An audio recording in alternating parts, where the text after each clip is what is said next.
Hey guys, okay, now we're actually back down on the floor. I am actually joined here by Aaron Zeiss from Oregon Tilth. As you guys are probably aware, Organic Producer has been working with the Tilth for a very long time.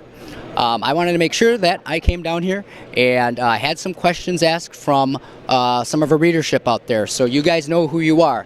You sent us a bunch of questions to ask. We're going to give that to you right now. Aaron, how you doing? Good. How are you? Good to finally meet you. Yes, you're the same. So, what's new at the Tilth? We've got a lot going on new this year. One of our first things is MyOtco is a program basically where folks can log onto our website and find a lot of information about their certification, find their forms that they've submitted.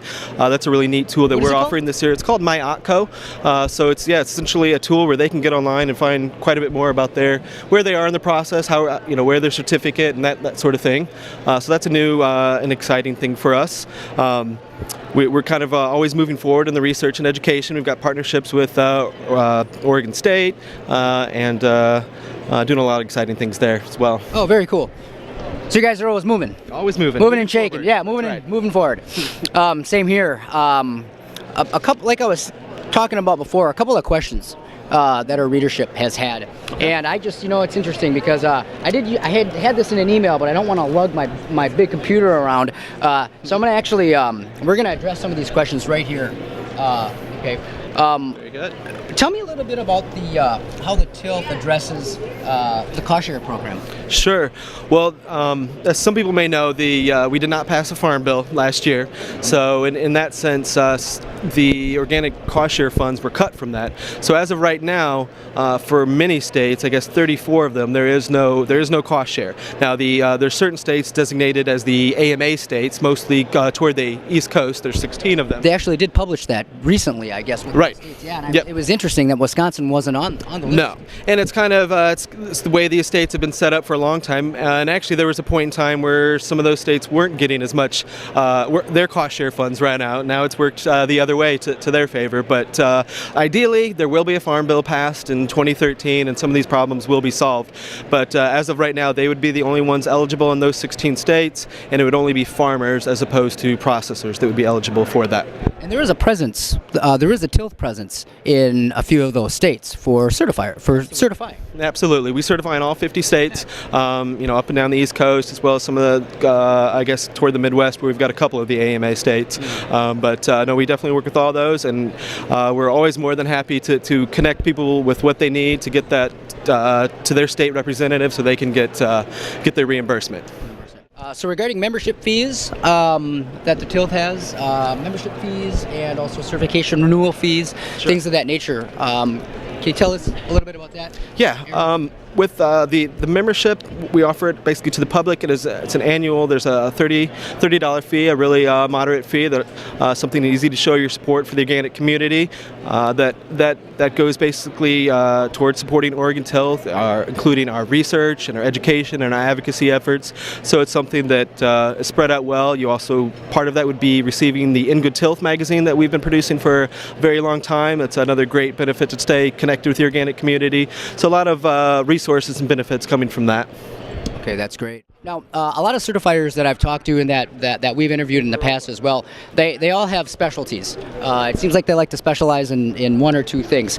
Can you tell me a little bit about the Tilth specialties, if you have any, or if you're so broad in that region? Yeah, that's one thing I think is really a great strength with Oregon Tilth, is that we do specialize in so many areas. Now, we're often known for our processing certification. As far as the balance, about a good half of the operations that we certify are processors, different from other certifiers there. But definitely have always led the way there, and have really great food scientists, all sorts on staff to really delve into those problems. But then food scientists, you guys hear that? Food scientists, as well as livestock, any sorts of crop production. So it's really a great variety of really talented people. I'm pretty privileged to work with. Oh, that's awesome. Like I was saying, food scientists. Okay, the food scientists. I want to know a little bit about some of the experience with retail and food outlets. Sure. Well, we definitely do retail certification, which as you may know, is a voluntary certification. They would not have to. Retail was exempt in the original organic rule, but many retailers have opted to get that certification, provide that extra level of certainty to their customers. But it's something we kind of led the way on again, and really kind of established a lot of the parameters that the rest of the country has started to follow. So we've kind of been leaders there as well. So, Aaron, I think one of the biggest questions that I get and that we get at the magazine, what are some of the application processes? How long does it take to once the application is submitted? How long is it going to take for a certifier like the Tilth to get things going for them? Yep. Well, so our application process, of course, they would complete it and submit their application. And I'd like to say that what we shoot for is 90 days, basically, to have that turned around. That would include looking at that application, making sure that it's complete, communicating with them if we need any more information, getting the inspector out there. And then the other part of the portion I think a lot of folks aren't so well aware of is the review process that goes on after the inspection. That's a big, important function where we look at the inspection report, make sure everything's consistent with the rest of the work that we do, and issuing the decision there. So I think generally it'd be 90 days. Perhaps there could be complications that might push that back, but I think we do really well in our turnaround and really provide great, quick customer service. You bring up a good point for our new and transitioning farmers. I guess some of the hiccups that might happen. What would you say would be ultimately some of the top hiccups that happen that would postpone the review process? That's a great question. And I think if anything, it's an incomplete application. If they really don't tell us everything perhaps that they're doing and we figure out something later, then of course we're going to have to ask for more information. So just really trying to go in through that and provide as much information as possible. And if you got questions along the line with any certifier, it's always good just to give them a call, give them an email, hey, do I understand this right? And that way it's going to save everybody time. There won't be this back and forth after the application. So that's something that can slow it down. Getting it in early ahead of the season. We contract our inspections basically, or we arrange our inspections in groups, ideally to be more cost effective. So if we get it in early enough, we can help arrange that and pool it with other inspections, and as opposed to just sending somebody out to do that one inspection. So getting in early ahead of the season so we can prepare for that is good for everybody. Okay, very cool. Just a little while ago, we were upstairs talking with Sophie, and she is from the Young Farmers Coalition. So, Aaron, I'm gonna bring this up to you.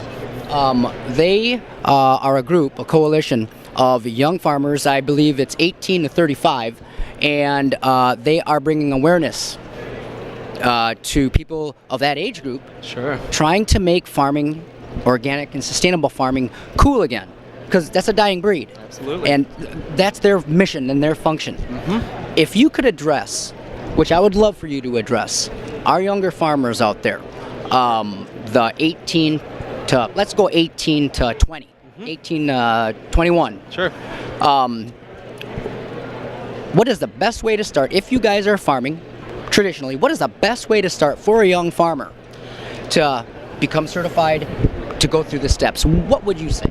I grew produce for about 10 years, and really what taught me the most was working at other farms. Really, whether it's an internship or finding another job and really learning from them. And it's a beautiful part about the organic community that there's really so many mentors out there that want to share, that want to pass this on, that want it to continue. So actually being able to work for another farm, whether it's an internship and actually learning, maybe learning from their mistakes before that young farmer makes the same ones. But I think it's that's a really great step towards, and also just figuring out all what resources are out there, one step at a time. I think that's one to learn. That's not move too quick, jump in heads first, but kind of know what you're getting into. I think those are good ones. Some of us have learned the hard way. Yeah. You've been farming for 10 years? I did. I farmed produce in Indiana for about 10 years. Oh wow, great. Yeah. Were you guys certified? We were. I don't farm there anymore. I do live in Oregon now. Okay, very cool. Yeah. Forms.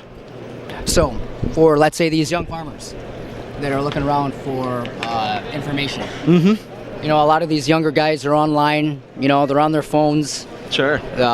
What are some of the forms available, or what types of resources are available online at the Tilth? Well, now at Tilth, what we have is basically our forms and our application.